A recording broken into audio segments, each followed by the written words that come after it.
दोस्तों, ये रास्ते से मैं रोज आता जाता रहता हूँ और ये इंसान हमेशा इधर बैठा रहता है। तो मुझे ऐसा लगता है कि मुझे इस इंसान की मदद करनी चाहिए, तो मैं अपने दुकान से इसको टी शर्ट लाके दे रहा हूँ। हाँ, नमस्कार सर। सर, हे घ्या टी शर्ट, बघा तुम्हाला होतात का? हा. नाव काय सर तुमचं? चमन वागे. चमन वागे. आणि तुमचं? माझं नाव वामन. वामन. वामन, तुम्ही काय करता आम्ही कामाला? कामाला कुठं काय खेकडे बघ. खेकडा पकडतात. आणि सर, तुम्ही तुमचं वय किती आहे? कोणता? वय वय माझा हा 55. 55 वय आहे. हा. आणि तुम्ही राहणारे कुठले? सेक्टर 11 आदिशी वाडा. कुठे आहे ते? दत्तामध्ये पाठीमागं.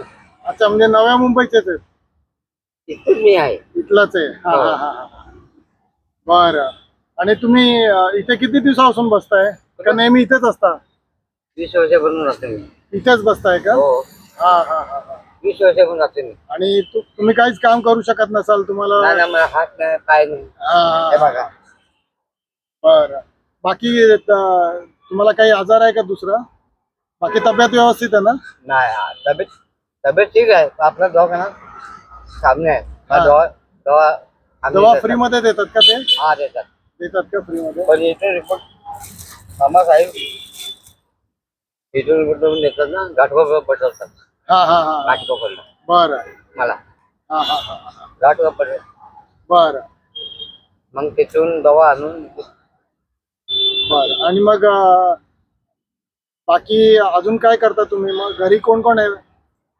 माझे पोरगा आहे, पोरगी आहे, मुलगा मुलगी आहे का? आई सगळ्या पर्याय झाले.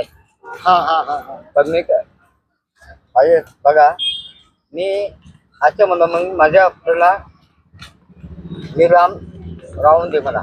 बरं बरं. पण अशी बिमारी तुम्हाला नाही लागायला पाहिजे. नाही लागायला पाहिजे. बरोबर बरोबर का? बरोबर आहे. बरोबर आहे. मग मी लांब राहतो. बरं बरं. हा हा. ठीक आहे. तर मी सगळ्या लोकांना ही विनंती करतो की हा व्हिडिओ तुम्ही सगळ्यांनी पहा. या व्हिडिओद्वारा जे काही पैसे मिळतील ते सगळे आपण या वामन ना नाव? वामन यांचं. तुमचं नाव काय? वामन. तुमचं तुमचं?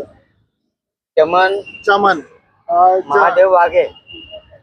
चमन महादेव वाघे यांना या व्हिडिओद्वारे जे काही पैसे मिळतील ते आपण यांना देऊ, म्हणजे यांचं उरलेलं आयुष्य सुखाचं जावं अशी मी लोकांकडनं विनंती करतो.